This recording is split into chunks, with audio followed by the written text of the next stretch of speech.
Parashat Chaya Sarah. Last week we read of the binding of Isaac. Isaac lived.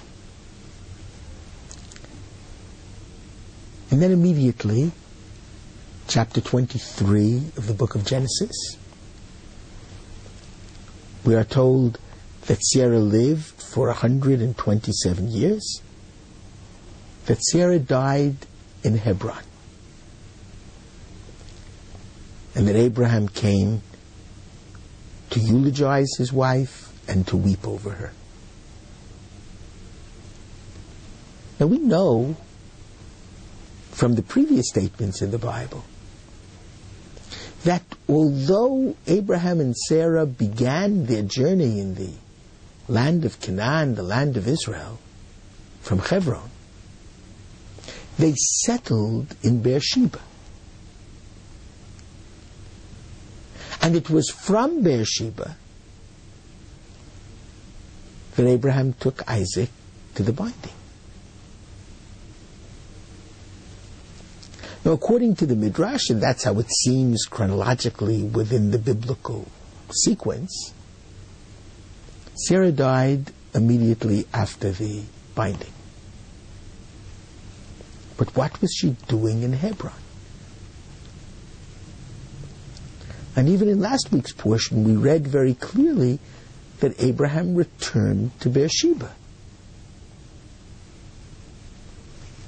So how come he goes to Hebron in order to eulogize his wife and weep over her?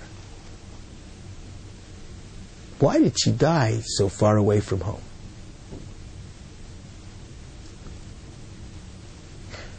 I'd like to make a suggestion. Because you see, Sarah, who was such an important partner throughout Abraham's life, and Sarah, who made so many critical decisions, and God said about her, everything that Sarah says to you, Abraham, listen to her voice.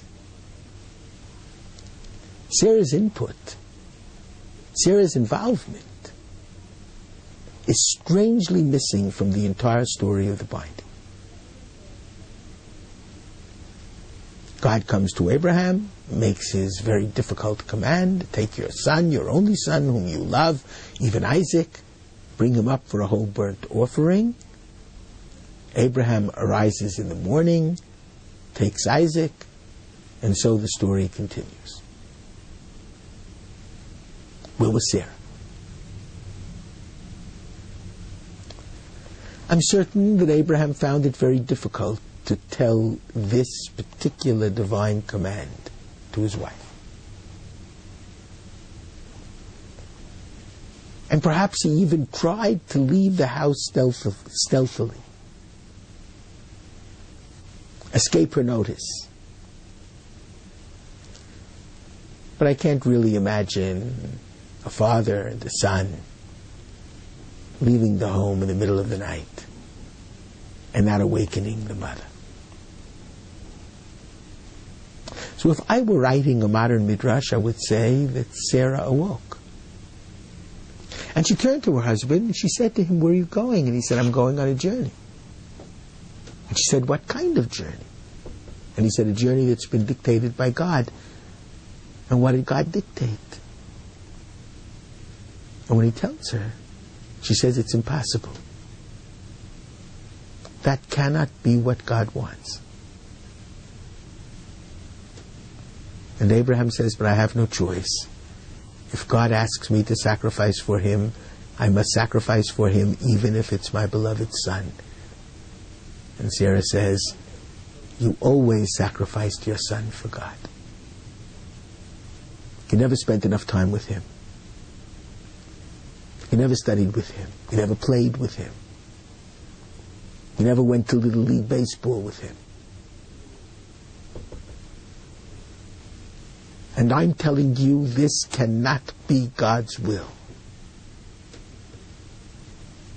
Because Isaac is innocent. And it's Molech who demands human sacrifice. It's not the God of creation and love in whom we believe. Abraham says, I have no choice. And so when Abraham sets out for the binding, Sarah sets out for Hebron. She goes to Hebron because Hebron was the place of the covenant between the pieces. Because it was in Hebron that God promised Abraham that through Isaac shall be called your seed. And it was in Hebron that Sarah beseeches God to stay Abraham's hand before it's too late, not to allow Abraham to commit such a heinous deed. And God hears her prayers. And indeed, if you look back to Rashi, God never really said, kill him, slaughter him. God said, rather, dedicate him in life and not in death, perhaps in order to teach Abraham, first and foremost, that God of Israel and the world is not Molech and does not demand human sacrifice.